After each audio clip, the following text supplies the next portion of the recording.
You are listening to Voice of the Voiceless, Speak Your Truth. Have you ever thought about what happens when you die? Have you ever thought that maybe something still lives and something moves on and it's just your physical body who dies?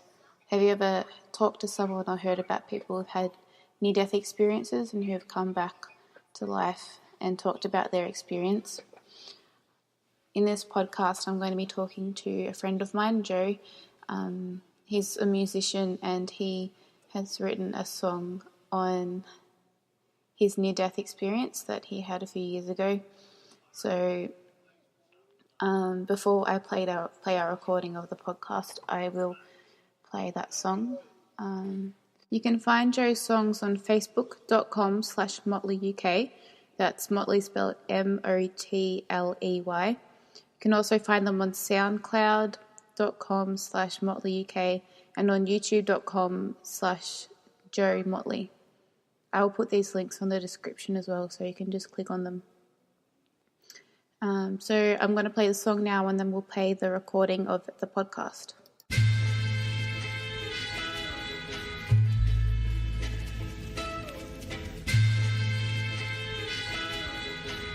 Yo, this one time at band camp I died of an overdose. Yo, I said this one time at band camp. Yo, this one time at band camp I died of an overdose of dope. Yeah, 4 years ago, 33rd birthday, some say significant. Died on the day of my birth, check certificates. Same age as Jesus Christ, how riveting. Parents of Mary and Joseph, legitimate. But how can I be omnipotent? Same time persecuted as a citizen. Doesn't make sense. Skirt back to the narrative. People ask me when you died, what's the comparative? What's the acronym? What's it like? What's the light? Not gonna lie, can't put it in words, but if I tried. At first I felt tense but then surrendered. Anxiety dissolved, I distinctively remember. Overwhelmed, welling up with tears in my mind. Crying, reliving the memories I find. Wishing everybody could be where I am. Meanwhile my physical body is being beaten by a fireman. Boom boom, trying to get my chest to start breathing. Boom boom, time for Manchester to start breathing. My spirit came alive when I died inside. It told me close your eyes and ride the vibe. At first I tried to hide and denied I lied. But eternal life is inside. When you die, eternal life is the prize. When you die, you hear the most beautiful melodies coming at you from inside a great ball of energy. Star-like appearance, 3 of them in the sky, appeared and gave me gifts like the kings that were wise. Another biblical reference, though I was raised Roman Catholic, religion is a subject that I don't quite connect with. Now I'm aware there's something there. Up until this point, I don't think I was quite prepared. Another skeptic, to the point that I dissect it. Break it down to the point that I accept it. The human body runs off clean electric. Plus there's a Wi-Fi that we can connect with. Passwords is intuition, follow white rabbits. And try hard to break your unfavorable habits. Like self-sabotage and doubting these bars. Used to write hits, now I pen memoirs. My spirit came alive when I died inside. It told me close your eyes and ride the vibe. At first I tried to hide and denied I lied. But eternal life is inside. When you die, eternal life is the prize. Now I experiment with plant-based medicine and psilocybin shows me my intelligence. The dimethyltryptamine stays in the brain, so I remain light years away on another plane. The pain of a whole planet stored up for years disappear as I relax in a warm pool of tears, getting comfortable, listening to thoughts as they pass by. Seriously, dying is something you must try. Before you die, you must realize there's 2 parts of an eye before it's capitalized. If you want to survive, your ego must die. If your world's not aligned, then your ego must thrive. When I died, I fully opened up my third eye. Now I float out my body, see it from the bird's eye. Much to experience back from my death. Life's not a journey or a test, it's a fucking quest. When I die, what you looking for? It told me close your eyes. I hope you find what you're looking for. I hope you find what you're looking for. I hope you find what you're looking for. But eternal life is inside when you die. Eternal life is the... My spirit came alive when I died inside. It told me close your eyes and ride the vibe. At first I tried to hide and denied I died. But eternal life is inside when you die. Eternal life is the prize.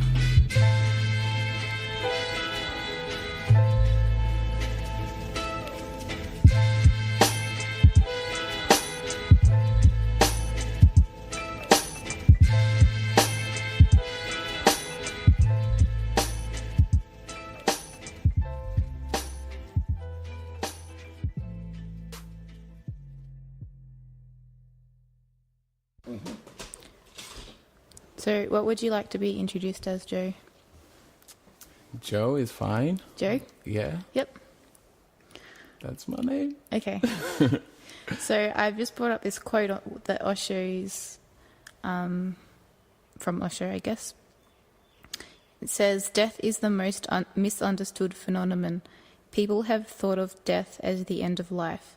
That is the first basic misunderstanding. Death is not the end, but the beginning of a new life. Yes, it is the end of something that is already dead. It is also a crescendo of what we call life, although very few know what life is. They live, but they live in such an ignorance that they never encounter their own life, and it is impossible for these people to know their own death, because death is the ultimate experience of this life, and the beginning experience of another. Death is the door between two lives. One is behind, one is waiting ahead." There's a lot more, so I'll stop there. Wow. What are your thoughts on that? It put pictures in my head. I could completely relate with what he's saying. And I think that the general public are quite ignorant to their own life. Yeah. Well, even me included. I can't say them and me. Yep.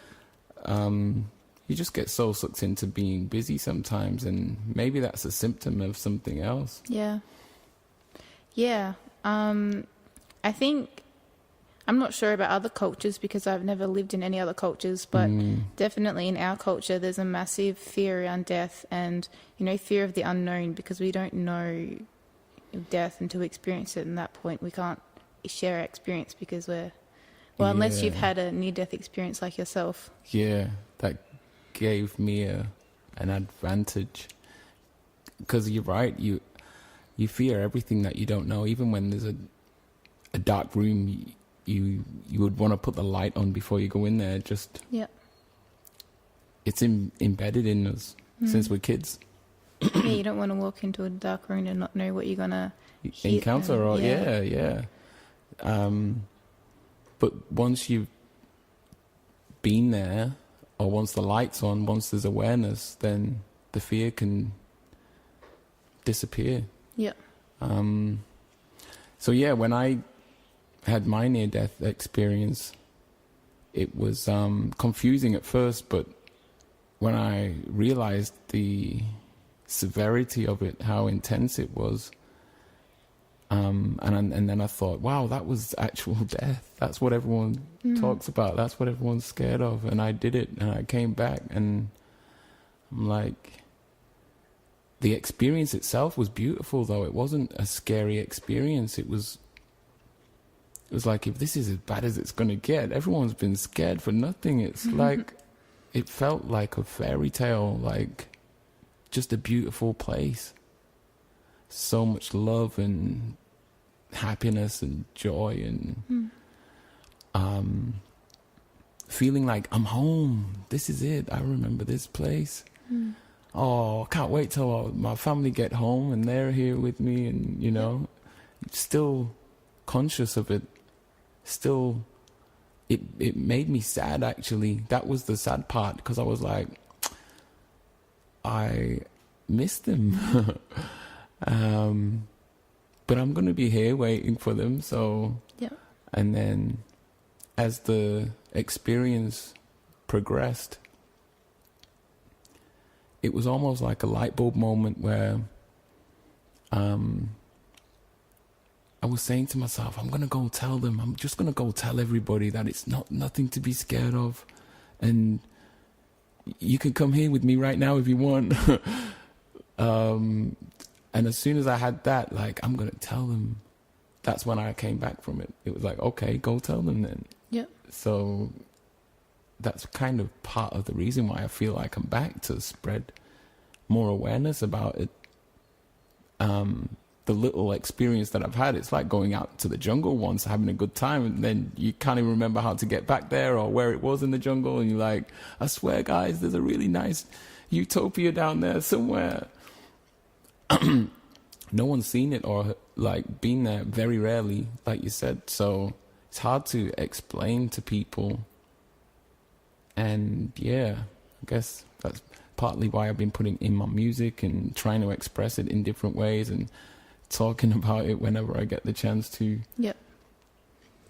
Can you tell us a little bit about your experience? Like you said, you know, a little bit about what happened while you were experiencing it.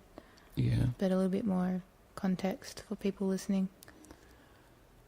It was my 33rd birthday. I'd just come off tour, and I'm not a big drinker, but they always give you a full bottle every time you get up. It's just the rider, like, so you get a bottle of gin one night, a bottle of brandy the next, and I had this huge collection of alcohol in my house. So I just like had a cookout, said there's the bars here, come on over to my place, we'll have a party. So it was just trusted friends and close friends, and there was about 30 of us maximum in a little unit in Fitzroy North. And only early into the night, one of my friends said, hey, I've got a little birthday treat for you, come to the bedroom. And I'm pretty naive, so I was like, yeah, okay. Had a couple of gin and tonics, feeling brave, and then he just racked this powder up. One line, that's all I had. I didn't even know what it was, and he didn't tell me what it was, even when I asked him. You still don't know?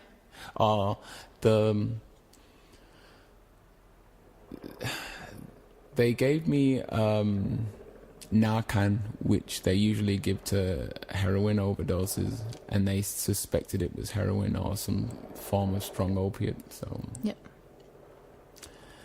So we think it could have been ketamine or heroin or something that you're not supposed to put in your nose. Yep.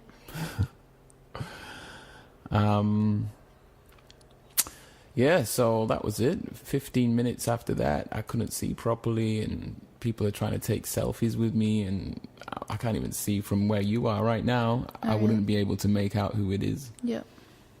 And I said, I need to go to bed. And everyone's like, come on, stop being a party pooper, you're lightweight. They didn't know I was dying. I was actually dying. But say it was like 10:30, 11. I looked like I wasn't getting up, so my friend kicked everybody out and said, hey, come on, let's just kick on. Hey, he's gone to bed now. Yep. And then shortly after everybody left, that's when I started just, my condition was getting worse, basically. My stomach shut down. I started foaming at the mouth. My respiratory system closed down, stopped breathing. And then my pulse stopped, and then I was just out. And it was just me and my friend at that moment. So she called the emergency service, and she was trying to do CPR on me, but I was on the bed, so the bed was taking all the bounce. Yep. So she wasn't getting anywhere with me. And there was a fire brigade local, and they were trained in that, so they came into my house and took me off the bed and